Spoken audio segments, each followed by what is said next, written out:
Ensemble methods are gaining quite a lot of popularity among machine learning and data science enthusiasts. In this video, I'm going to give you a simple explanation of few of the top ensemble methods out there. Ensemble methods are quite powerful technique which enables you to combine multiple models to improve accuracy and robustness. It is mainly related to machine learning, artificial intelligence, and data science fields. These ensemble methods, they are quite adept at tackling challenging problems with noise, outliers, or even complex relationships between various features.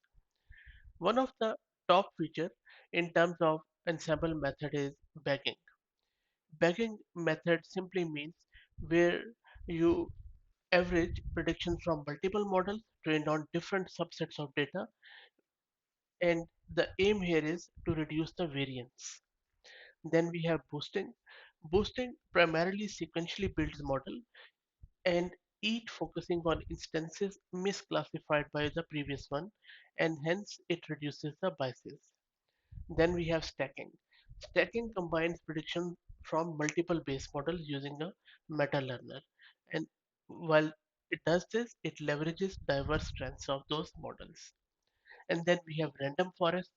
This is quite popular, and I have seen a lot of papers on GitHub and also on Averix using this ensemble method. Random forest simply means that it deals with decision trees or bagged decision trees, and it offers high accuracy and versatility. Random forest is also quite known in various university projects. Also, this random forest is used both for classification and regression. For example, classifying whether an email is spam or not spam. This is where random forest shines. Random forest is used across many different industries, including banking, retail, and healthcare, to name just a few. Okay, and then we have this ADA boost.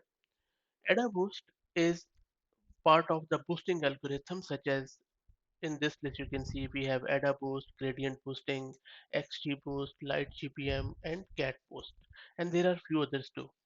But the overall similarity between all of these boosting algorithms is that it is used for complex problem solving and offers speed, scalability, and ability to handle different data types.